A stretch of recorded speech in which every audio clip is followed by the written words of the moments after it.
Bonjour à toutes et à tous, donc Olivier Raquin. Je vais vous faire une présentation sur donc, TMS Pro et quelle évolution des pratiques pour l'ergonomie. Merci aux organisateurs en tout cas de m'avoir sollicité sur cette question-là.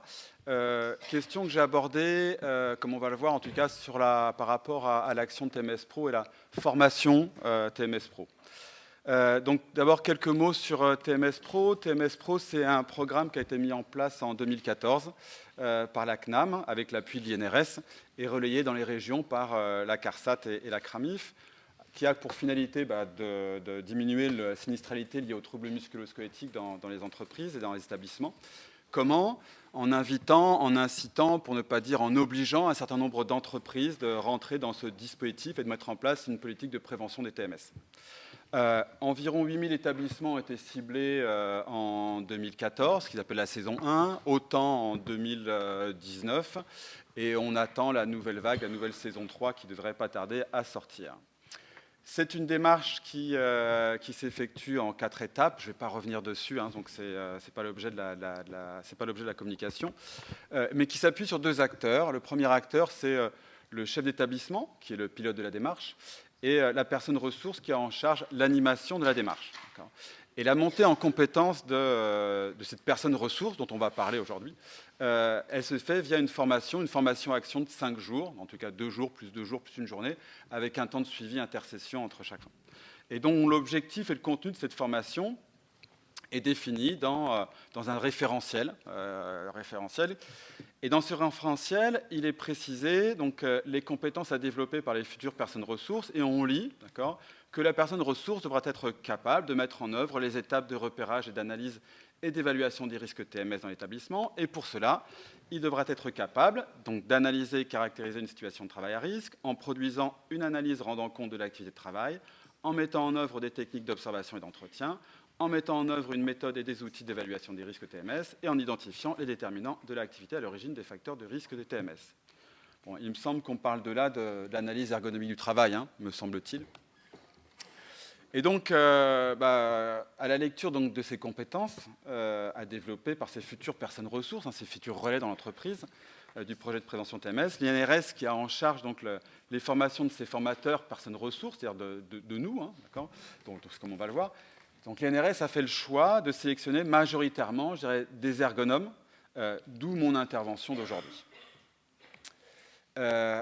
Donc la question qu'on peut se poser, c'est déjà former des acteurs internes d'entreprises ou d'établissements à l'analyse ergonomique du travail. Est-ce une évolution des pratiques pour nous, ergonomes? Alors, je vais faire un peu une réponse de Normand. Hein. Déjà, dans un premier temps, en vous disant non. Non, ce n'est pas une évolution. Pourquoi? Parce que la formation des acteurs à l'analyse du travail, pour l'analyse du travail, par l'action et par l'action, pour l'action et par l'action, est historiquement et intimement liée au développement de l'ergonomie. Deuxième point, la formation comme moyen d'action de l'ergonomie, elle s'est développée, je dirais, au sein même du laboratoire, hein, dans le cas du laboratoire du CNAM, dans les années 70-80, quand les anciens, je dirais, formaient les représentants du personnel. Hein, à l'époque, on appelait ça les CHS, puis c'est devenu les CHSCT. Donc, ce n'est pas une question qui est nouvelle pour nous.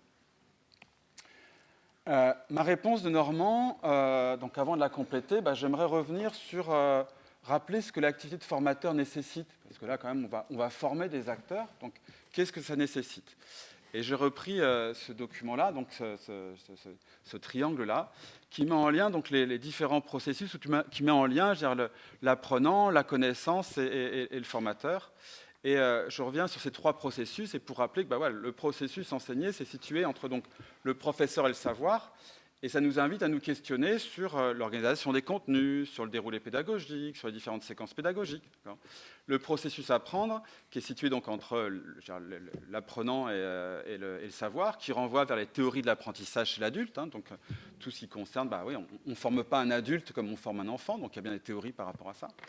Et puis le processus formé qui est situé entre le formateur et l'apprenant et qui nous questionne donc sur la pédagogie à utiliser, sur les méthodes, sur les outils.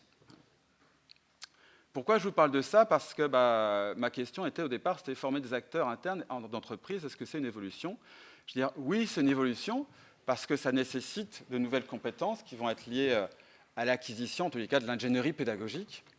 Et là, c'est là où l'INRS intervient, donc que la connaissance de ces fondamentaux, de l'ingénierie pédagogique a été apportée donc, par l'INRS en formant, lors de la formation que l'on suit dans ces cas-là, qui est intitulée Devenir formateur de personnes ressources du projet de prévention, qui a une durée de 8 jours. Et là, je vous avouerai que quand je suis allé la première fois à l'INRS, on m'a dit tu vas faire une formation de 8 jours sur les TMS. Je me suis dit waouh, ça va pas être facile, quoi. Donc, sachant qu'on est ergonome, sachant qu'on est déjà formateur. Et là, bien au contraire, en tout cas, ça a été assez révélateur pour moi, parce que l'objectif pédagogique de cette formation, justement, c'est quoi? C'est de nous faire monter en compétence sur ce champ-là, entre autres sur l'ingénierie de formation. Et donc, dans les objectifs pédagogiques de cette formation, qu'est-ce qu'on y retrouve? Concevoir un déroulé pédagogique et des supports pédagogiques adaptés aux objectifs du dispositif, d'accord, et animer et évaluer une action de formation de personnes ressources chargées de prévention. Donc en cela, c'est quand même assez novateur, parce que c'est une évolution du métier, car le maître d'œuvre du dispositif a conscience que de devenir formateur ou ergonome formateur, ça nécessite de nouvelles compétences. Deuxième question que je me suis posée, c'est quelle question ce mode d'intervention pose à l'ergonome et à la discipline? Alors, d'une part, la question autour des apports de connaissances autour de l'analyse ergonomie du travail, c'est de qu'est-ce qu'on va faire, qu'est-ce qu'on va transmettre. Et donc là, je reprends un article de TG Lacomblé qui identifie 3 types de connaissances ergonomiques qui sont censées être l'objet de développement. D'une part, des connaissances disciplinaires de base, en lien avec le modèle de l'activité, la relation santé-travail. D'autre part, des connaissances méthodologiques, en lien avec la démarche d'analyse du travail. Et enfin, des connaissances stratégiques autour de la condition de faisabilité d'une action située ou de son suivi et de sa pérennité dans l'entreprise. Le souci, c'est que, comme on peut le lire dans un article de Delboulé, Bocara et Santos, qu'il y a peu de ressources théoriques sur le sujet. C'est-à-dire que peu de ressources théoriques et méthodologiques pour la mise en œuvre de ce type d'intervention. Ils écrivent donc les ouvrages qui cadrent et définissent la pratique des ergonomes demeurent muets ou peu dissertent sur la manière dont se pend d'une pratique sincère ou s'articule à la démarche d'intervention. Et donc c'est là où je me dis, est-ce que c'est pas à nous, justement praticiens, à nous, chercheurs, d'échanger, d'écrire, de communiquer sur nos pratiques concernant justement sur les outils, les méthodes, sur nos déroulés pédagogiques, sur comment utiliser ou comment faire monter en compétence les différents acteurs sur le champ, ne serait-ce que la notion de multifactorialité des TMS, sur l'humain au travail, sur tâches prescrites de travail réel, sur notion de variabilité, etc. etc. Et là, j'en profite pour faire un petit mea culpa, parce que je l'écris, mais en même temps, j'ai beaucoup de retard dans un article que je dois écrire, et je m'en excuse auprès de la communauté. Voilà. Ça pose aussi des questions sur nos pratiques professionnelles. La première, c'est accepter de réaliser des interventions, accepter de réaliser des interventions autres que des études ergonomiques. Et là, je pense entre autres à, quand on passe notre master, on fait une belle étude ergonomique et on rêve que de ça, c'est de refaire la même qu'on a pu faire pour notre mémoire. Donc là, c'est aussi de se dire que c'est accepter que la formation d'un acteur interne à l'analyse ergonomique du travail, c'est aussi un mode d'intervention. C'est-à-dire que comme mode d'intervention, il n'y a pas que l'étude idéalisée par nos masters. Mais c'est aussi accepter de déléguer une intervention à des personnes qui sont formées en 2 jours, ou 3 jours, ou 4 jours. Alors, il est clair qu'on ne forme pas des ergonomes, on va former des personnes à l'analyse ergonomie du travail à des niveaux différents. Et d'où la question qu'on peut se poser, c'est est-ce que c'est pertinent justement de développer, dans tous les cas de former des personnes d'entreprise à cette analyse ergonomie du travail qui n'est pas la même que la nôtre? J'aurais tendance à dire oui, parce que ça crée une dynamique dans l'entreprise, on va le voir par la suite.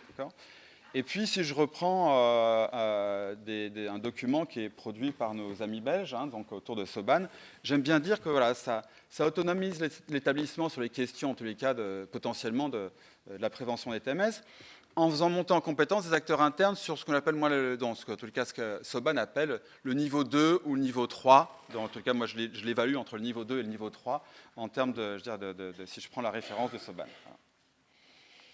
Ça pose aussi, en tous les cas, des questions à l'ergonome et à la discipline sur, est-ce que c'est un plaisir ou au contraire une contrainte pour l'ergonome d'animer ces formations?